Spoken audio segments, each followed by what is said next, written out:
KALW. I had this vision in the temple earlier, and I wrote up on the wall something that's my truth. I'm just here to keep our spirit going, but acknowledge the loss that I've experienced. I'm gonna cry. For me, the biggest part about Burning Man and the reason I come back is the temple. When we were blessing the temple, the wind was blowing, but when we got to her, I mentioned her name, the wind kind of stopped. The first time I ever walked into one, it changed my life. It's probably the one place at Burning Man that is what I consider sacred. My wife and I wanted to go have a child, and it took us over 2.5 years to have a child. And it was really hard. And we would come here and make prayers in the temple.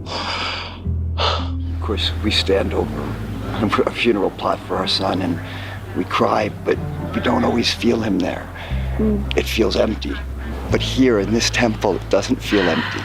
It feels alive.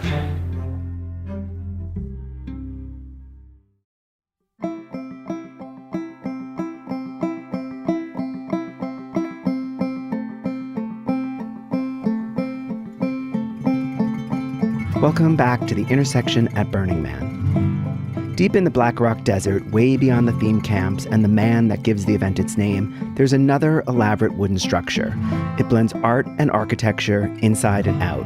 And arguably, it's the sacred and spiritual center of Burning Man. Burners simply call it the temple. Grief is perhaps the most apparent emotion expressed and experienced here. That grief that comes with losing a loved one, and the more diffuse grief that can come with simply being alive on this planet at this moment. If we ever needed a place to grieve, it's now. A pandemic rages, much of the country is on fire, and we are finally confronting the injustices faced by Black Americans. Instead of communing in Black Rock City and contemplating at the temple, this year we have to settle for digital approximations of both, at home and in private. But it begs the question, why do burners have such a strong attachment to a temporary structure that's little more than wood and nails? Reporter Jonathan Davis began searching for the answer last August in Oakland, California. That's where the 2019 temple was being constructed. He then followed it to the Nevada desert, where it was gifted to the temporary city of Burners. This is the temple and Jonathan's journey. I'm at American Steel.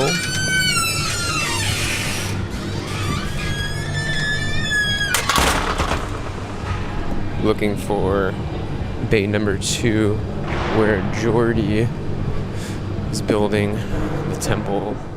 Over the last 20 years, a massive open-air wooden structure known as the temple has been built annually for Burning Man's Black Rock City. And while each of those temples may feel similar year to year, the temple is reimagined and redesigned by the artist who builds it. Okay, here we go, Bay 2. Artists from around the world submit their proposals, and only one is chosen. I'm here at American Steel to interview this year's winning artist. Jordy, over there in the black t-shirt on the left. Thank you. Jordy Vanderbosch. Finding Jordy's not that easy.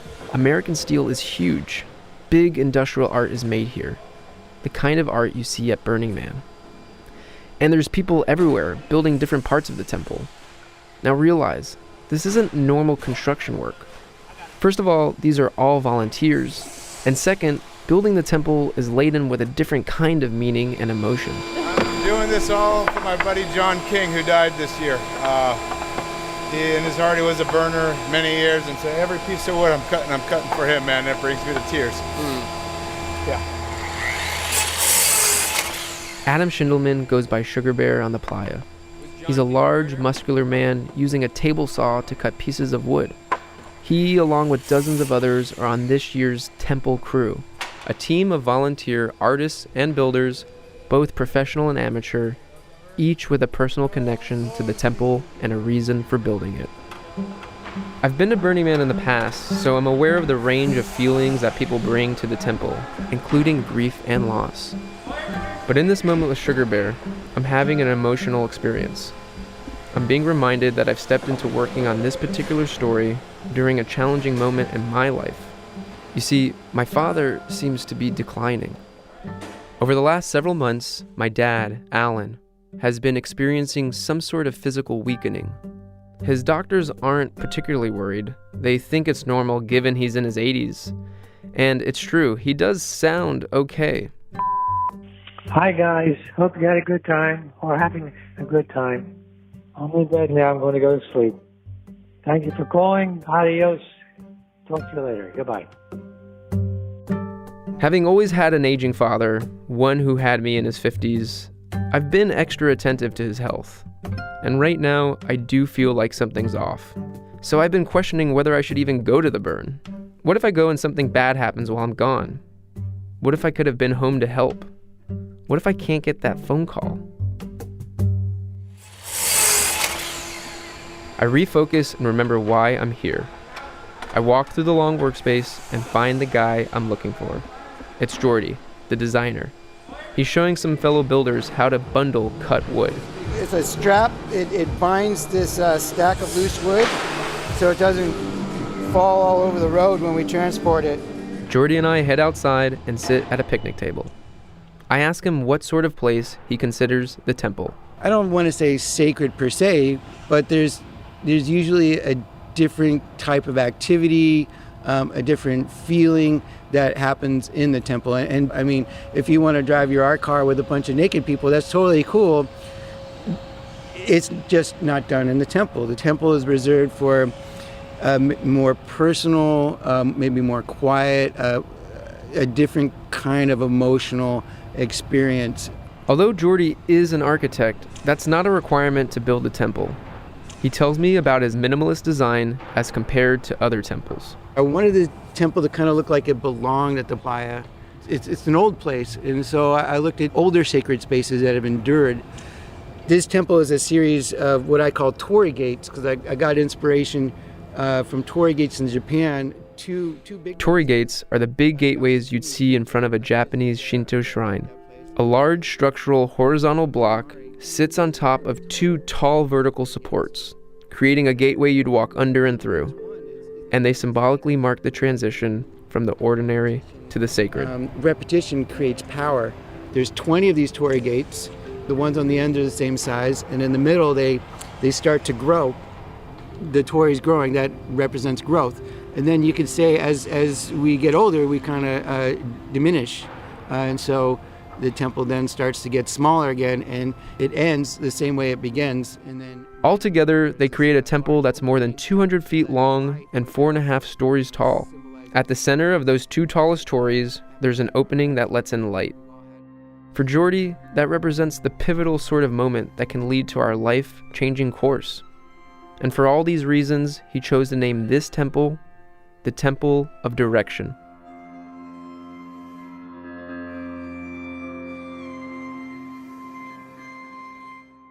This is, of course, all theoretical. Here at American Steel, the temple is being pre-cut, and it will be shipped to the desert and actually built out there. The very first temple at Burning Man had a very different look and design process. It was built with wooden cutouts left over from a toy factory that made big dinosaur jigsaw puzzles. David Best was the first temple designer back in 2000, and he's built almost half of them since then. He finds design inspiration in both Eastern and Western traditions. We're a Western culture, so we look at magazines and National Geographics and we think of temples as being, Angkor Wat or the cathedral in Notre Dame, the Gothic churches. So it's like using a standard stereotype of a temple. Pointed spire, ornate, various altar spaces. Over the years, there's been other temples done here.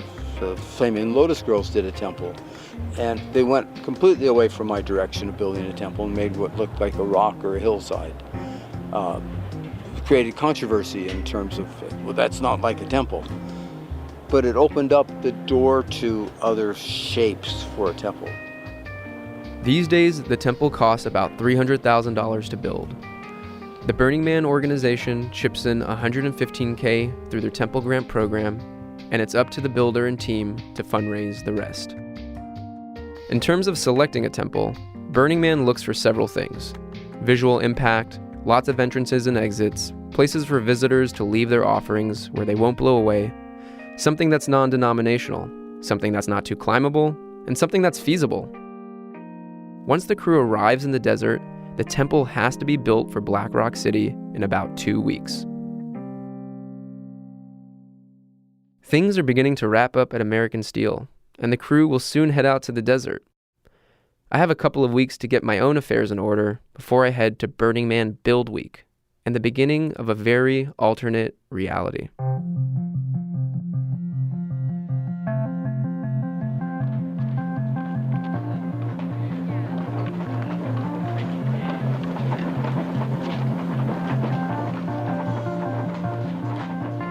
I'm now in the middle of the very hot and very dusty Black Rock Desert. I'm now at Burning Man. It's Thursday, 2 days before Gate, when the event officially begins, and 2 days before the temple is supposed to open. I arrive to the build site and head inside of the temple as construction is happening. I quickly run into Jordy.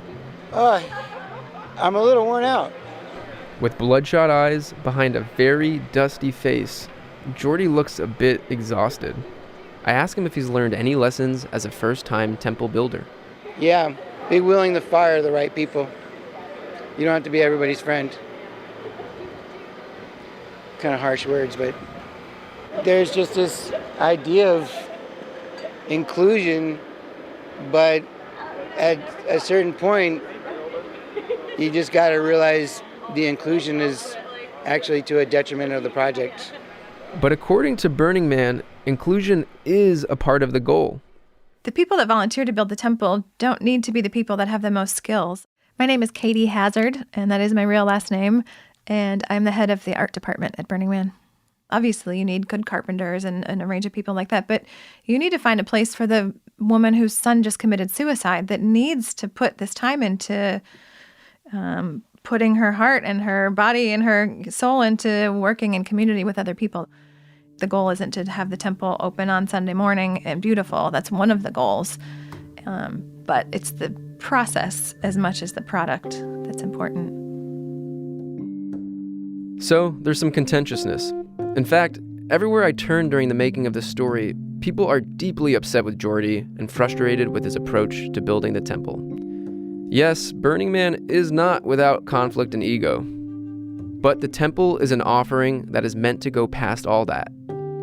And the goal to have it open and ready for the community is that unifying vision. So, the building goes on. I bump into someone supervising the construction of the Tories. Her name is Soren Kim, and she's one of the build leads. I ask her how the temple build is moving along from her perspective. We're doing really, really well right now. We built 20 Tories, and we've got 5 left to set. And they're getting bolted together and braced to be lifted. And we've got this VR here that's going to lift them up. And What's a VR? It's like a forklift on crack. Instead of just going up and down, it's got like an arm, and it can like reach up and out. They're actually looking like we might open on time this year. Is that a rarity? That's a rarity for Temple. Maybe Temple Crew gets to go actually see Burning Man this year. There's another group here, one that supports the transition from a build site to an open temple. That group is known as the Temple Guardians. I'm Cherub, and I'm the leader of the Temple Guardians. Steve Cabrera, aka Cherub, is one of 400 volunteers. The temple is the place that the community has chosen to be that sacred place to mourn, to move through, to transition, to transform. And as guardians, our job is to ensure that that space is available. He tells me that before the temple opens, there's an annual and somewhat new tradition where the tribe indigenous to these lands leads a temple blessing ceremony. Having the temple blessed by the Paiutes, the local people, we're visitors to their land, and we have this party. We create this city, and we create this space that we call sacred in an area that is sacred to them. I think until we bring our prayers in there, it's just there. It's just object. Dean Barlis is one of the spiritual elders of the Paiute tribe. The blessing at the temple was for the land, just to keep things from causing disruption in the way we believe. Blessing for all the emotion that people bring to the temple. So we have to come and take care of the land, take care of the ancestors that are still here. We're still caretakers, no matter what anybody says, no matter what the laws say, we're still caretakers. That has not been taken away from us by Creator. Often burners bring the ashes of loved ones to be left in the temple, but Dean and the Paiutes have requested those remains not be left behind on the land. We ask that remains not be brought. They can bring it to the temple and do a memorial, but they need to take it home and take care of it instead of way out here. We believe that because they're non-native, it makes it more difficult for us to keep it in harmony, keep balanced. I asked Dean if he left anything in the temple this year. One of my sisters passed away, and she loved coming out here, so I put her name there. I used our red paint, sacred paint, and made a 4-direction symbol there, her name. And, when we were blessing the temple, the wind was blowing, but when we got to her, I mentioned her name. The wind kind of stopped, slowed down. Then I knew she was going to be here until Burning Man's over, and then she'll go continue her journey.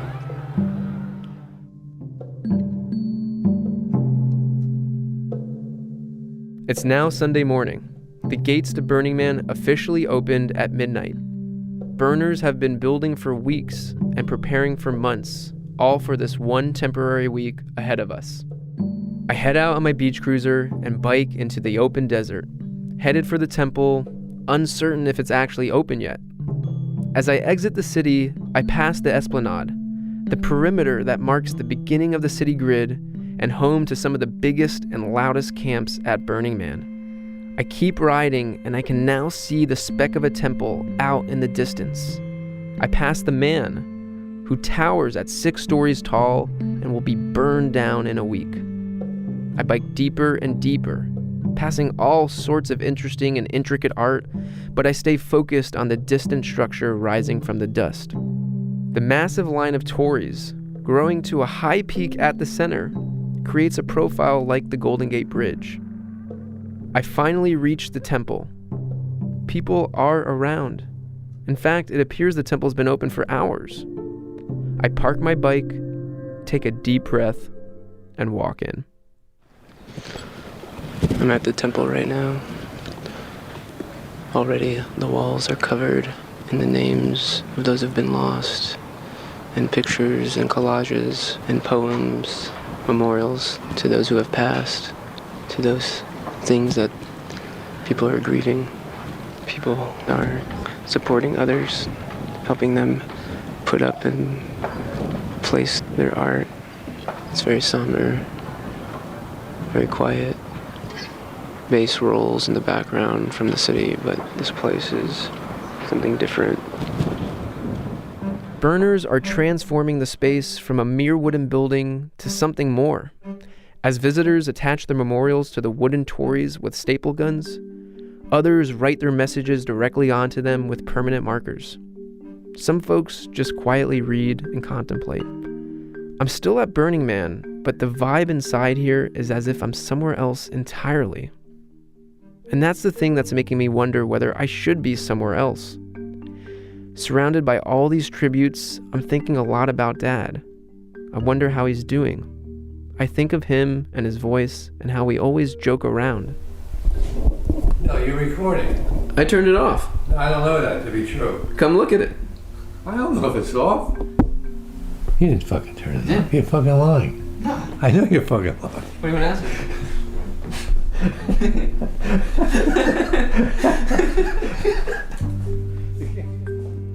I'm sad to feel like I might be losing him. I know I should spend some time in the temple acknowledging the loss I've been feeling. But I have some major trepidation just being in the temple. though I suppose I look like a burner wearing a denim vest and a tie-dye sarong.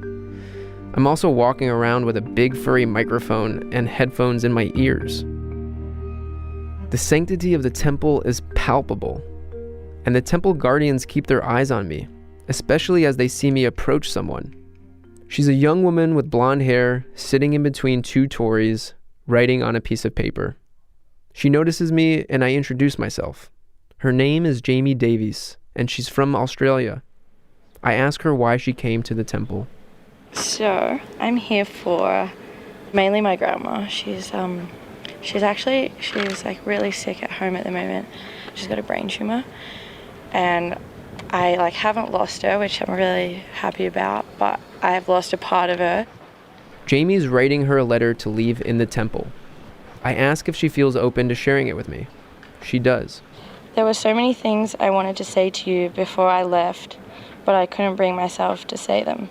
I wanted to tell you how much I'm going to miss you when you leave, and how there will always be an empty spot in my heart that nobody can ever replace. I wanted to tell you not to leave us, but I don't want you to be suffering.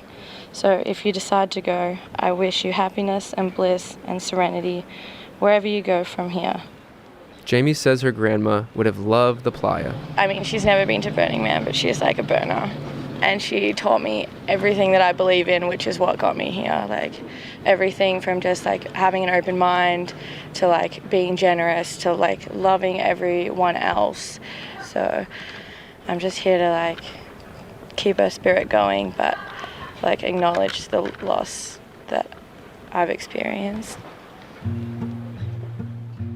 Jamie's story feels very resonant for me. As I walk around the temple, I find that many are here to recognize all sorts of personal losses, transitions, triumphs, and often they want to have their stories heard. There wasn't always a temple at Burning Man. Back in 1986, when the very first man was burned, the event was a tiny and nameless summer solstice gathering. 20 free-spirited friends came together on San Francisco's Baker Beach.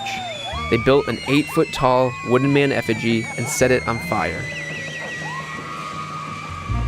By 1990, the event had come to be known as Burning Man, and its growth had already forced it to move from Baker Beach to Nevada's Black Rock Desert. By 2000, the man stands 4 stories tall, and 25,000 people have come to watch it burn. This little underground event of art and anarchy has turned into a full-on, temporary, autonomous city. And as the city's hierarchy of needs evolves, so does its infrastructure. In our community, we had porta potties, and we had kitchens, and we had center camp, and we had a man, and we had the police and fire and safety. We didn't have a temple. And a temple serves a different purpose than a man. David Best remembers needing a space for reflection. And out of that need, the temple emerged. How the temple started is maybe 20 years ago. I can't remember the years or dates. I was working, getting ready to go to Burning Man. We were going to unceremoniously build something just out of scrap wood that I'd found at a toy factory. A kid I was working with named Michael Heflin was working with me one night. We were getting ready to go to the desert. He went out that night on his motorcycle and was killed going 140 miles an hour. We were like a week away from going to Burning Man. But at the cemetery, at the gravesite, Michael's friends said, Michael would have wanted us to go to the desert. So when we went, it became obvious to these kids who were young that it's the first time they'd had death.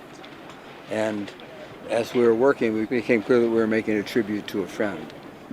David Best built this first temple with artist Jack Hay, Michael Heflin's friends, and a slew of random burners who just wandered up to help.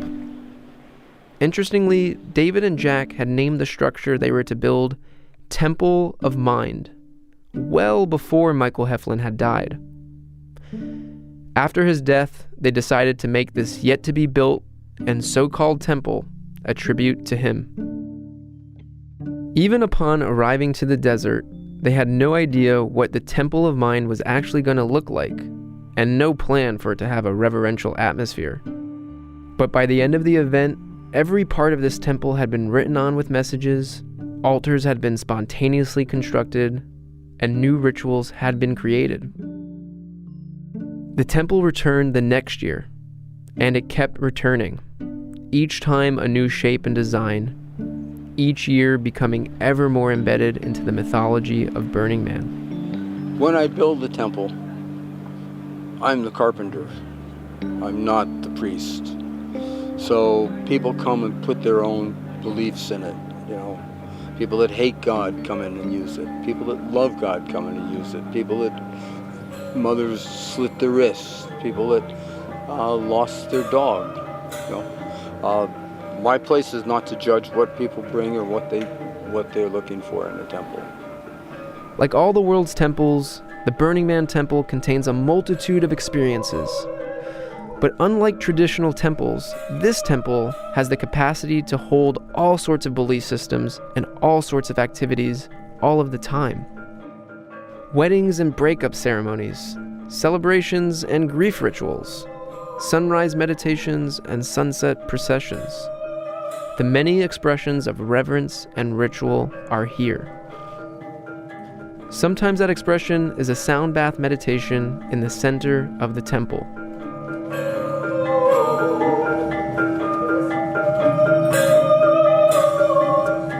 Sometimes that expression is one of love and justice. I had this vision in the temple earlier, and I wrote up on the wall something that's my truth, where I said, I love black people. Marlon Williams is a racial justice activist. I love us for being strong, even though we shouldn't always have to be. I love us for being beautiful, even when the world tells us that we're not. I love us for remaining. And then I said, thank you, ancestors. Sometimes a space that's spiritual but not religious can be radically challenged by something like a Christian Eucharist. This is the body of Christ broken for you. My hope is that with whatever you have brought to the playa, whatever you've brought to this temple space today, that you would be met and encountered by a life-giving presence of love. However you name God or your higher power or know God at all, pray that you are met with a great mystery that touches you exactly where you need to be. And sometimes you're having your experience backdropped by a full-on orchestral performance by the Playa Pop Symphony in the middle of a dust storm.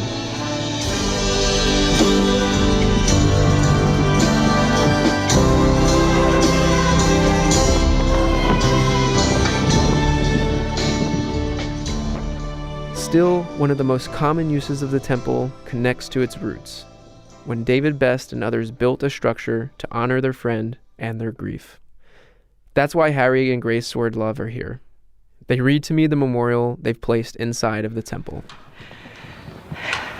I wrote my son, my boy, my heart, how much I love you, how very much I miss you, Mama. His name was Michael, but on the playa he was Magic. And he earned that name. Last year was his and his mom's first year here. When you meet Michael, you immediately got to know him because he was that type of person, warm and giving and loving and accepting and non-judgmental. He just loved people. After he graduated last year, he decided he wanted to do more, learn more. So he went off to decide to live in a kibbutz in Israel for 6 months. On March 9th of this year, I'm at home and I get a call from my sister, my mom, who was in a assisted living dementia care unit, had passed away. And so as I'm on the phone with the funeral director, I get a beeping on the phone and I answer it, and it's the U.S. Embassy in Tel Aviv. And they told me that they had found my son. He was out camping with some friends from the kibbutz, and they were dancing all night long at the base of Mount Shlomo. And around 5 a.m., my son had a boundless energy, and he wanted to go see the sunrise. The sunrise, as it comes up over the Jordan Mountains and onto the Red Sea, it's one of the most beautiful in the world. And everybody else was tired and they were exhausted. My son, Magic, he he wanted to go. So he went off, and they were half asleep in their tents. The last thing they heard was he was far off in the distance as he screamed at the top of his lungs, "I love you!" And he was just shouting out, whether it was for the echoes, whether it was for his friends, whether it was to God, or it was all of the above. And that was the last time anybody saw him. 7 hours later, it took 7 hours later for search and rescue to find him. But, you know,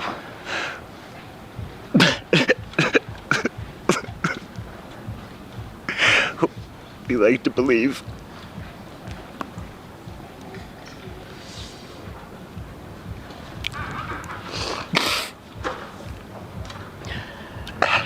that he did see that sunrise. We came in, we weren't sure if we could make it to the burn this year, but we knew we had to. And we came in, it was Wednesday, and we were delayed and complications. So by the time we got in, it was 5 a.m. And as we drove into the city, the sun was rising. It was a beautiful sunrise. We like to believe that it was their son welcoming us home. It's been very difficult, but this was his favorite place in the world. His favorite place in the world. He would have been coming home now. After the 6 months would have been over a couple weeks ago, and he would have been coming home to come to the burn with us. Was it important to you to Bring him here? Bring him here to the temple? You have no idea. No idea. Very, very much so. For him, as well as for us. And it's part of our closure.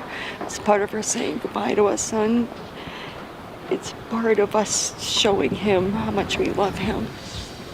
Of course, we stand over a funeral plot for our son, and we cry, but we don't always feel him there. It feels empty, like we're standing over a place we shouldn't be. But here in this temple, it doesn't feel empty. It feels alive. And our hope is that as we come here throughout the week, we'll feel him here. And this is a place where we can connect to him more so than some plot of ground and a tombstone that should have never been in the first place. I've been going to Burning Man for 5 years. I've never stayed for the temple burn. And everybody says, you can never stay for the temple burn. I used to say, I'll stay for the temple burn when I have a reason to stay for the temple burn. And now I have a reason to stay for the temple burn.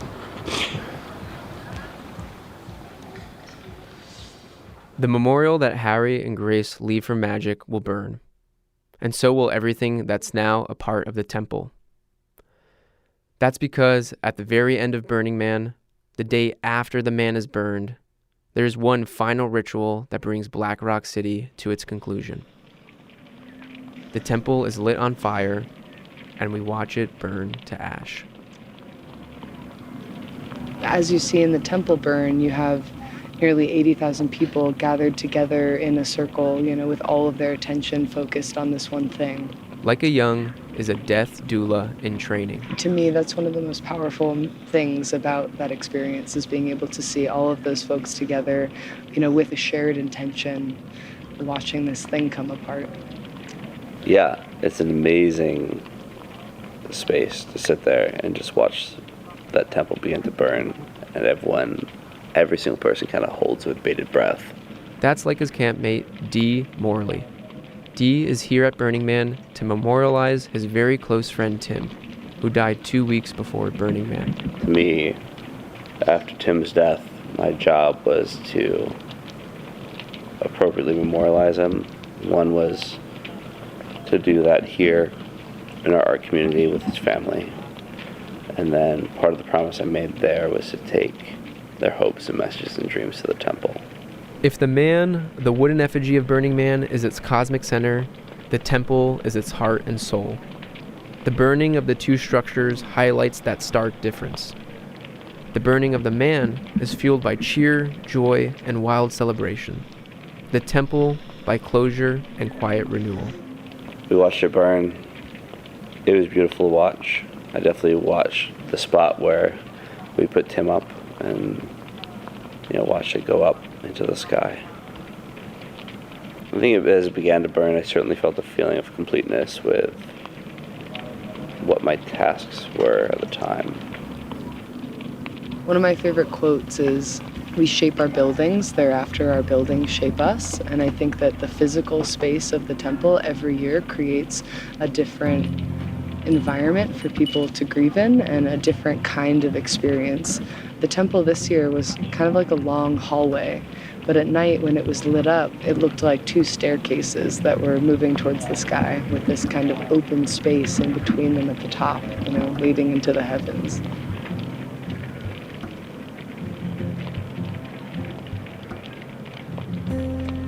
The idea that the temple arose as a need for those coming to Burning Man is true but incomplete. The bigger reality is that the temple came to be because it serves a real need in the actual lives of the people who enter it, beyond just Burning Man. Building and burning the temple as a radical grief ritual has actually moved beyond the desert. David Best and the temple crew have built structures around the world for communities stricken by grief. Like Derry, Ireland, where decades of pain and trauma from sectarian violence is still being healed. Or Parkland, Florida, where a 2018 mass shooting at a high school left 17 dead. In these places, the temple was built with the help of the community and burned in their presence. Back on that first day the temple opened on the playa, I wrote a note on its walls to my dad, a short prayer for ease and comfort. About 2 weeks after Burning Man, we found out that Dad had cancer. And about 2 months after that, during the making of this story, my father passed away, with me at his bedside. My note to him reminds me that the temple isn't anything but a structure. Its potency, however, is created by what's offered to it and the ceremony created around it. Burning Man is constantly creating rituals, both sacred and profane. The sacred kind perhaps exists in its oldest and most apparent form as the temple. While at times the temple at Burning Man is one of the most solemn places I've ever known, it isn't a sad place. Rather, it's a place quietly rooted in a deep praise and gratitude for life. And its power is that of release, a release that allows that expression of praise and gratitude to continue moving. A release that is realized through our collective role in the temple's birth, its life, and its burn.